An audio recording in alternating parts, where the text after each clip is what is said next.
एक एक सत्य घटना सुनाते हैं। एक वैष्णव के घर पर ठाकुर जी की सेवा होती थी।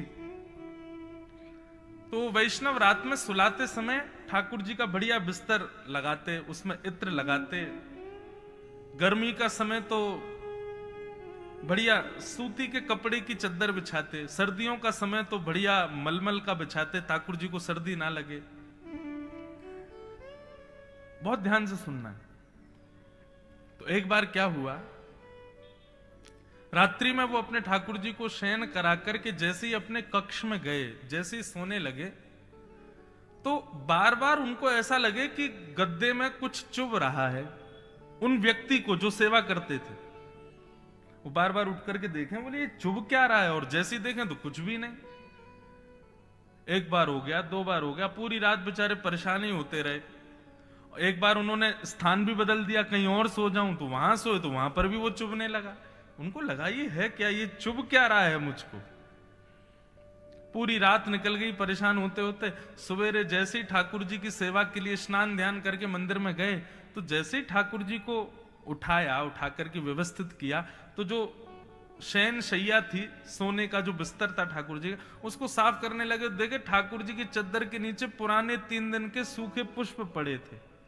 उनके मन में आई, बोले ये ठाकुर जी को रात भर चुभ रहे थे, इसीलिए परेशानी मुझे हो रही थी, इसीलिए वो मुझको भी चुभ रहे थे। माने ठाकुर जी रात भर संकेत कर रहे थे, अरे तू तो तान दुपट्टा सो गया, लेकिन वो पुष्प मुंह को चुभ रहे हैं, भैया उनको आगे निकाल के जा, मैं सो नहीं पा रहा हूं। और वो भक्त समझ नहीं पाया, तो उसको भी रात भर चुभते रहे। ये भाव कब प्रकट होता है? जब आप ठाकुर जी को चैतन्य भाव से पूछते हो। यदि आप मानोगे कि ये तो मूर्ति हैं, ये तो पाषाण हैं, तो ठाकुर जी भी आपको पाषाण ही समझेंगे।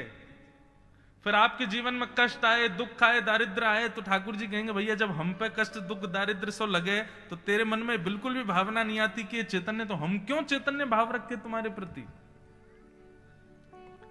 ठाकुर जी को चैतन्य समझो, वे चैतन्य है।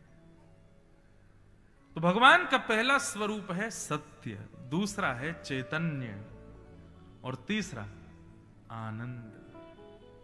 जब आप ठाकुर जी को सत्य और चैतन्य भाव से भजने लगोगे, तो अपने आप आपकी भक्ति में सुख नहीं मिलेगा, आनंद मिलेगा। सुख में और आनंद में अंतर होता है बंधु। एक समय के बाद जो घटने लग जाए वो सुख है, परंतु अनंत मिलने के बाद भी बढ़ता रहे वो आनंद है। कथा सुनना, वृंदावन जाना, राम राजा सरकार के दर्शन करना, गंगा जी में स्नान करना, यमुना जी का दर्शन करना, संतों की कथा सुनना, ये सब सुख नहीं देते हैं। कभी मत कहना कथा सुनने से बड़ा सुख मिलता ना, कथा सुनने से आनंद मिलता है। सुख तो उसे कहते हैं जो एक अवधि बाद घटने लगे, एक समय के बाद कम होने लगे, पर आनंद कभी कम नहीं होता, बढ़ता है। हाँ, तो भगवान का तीसरा रूप क्या है? आनंद। तो सत्य, चैतन्य और आनंद, ये 3 भगवान के रूप हैं।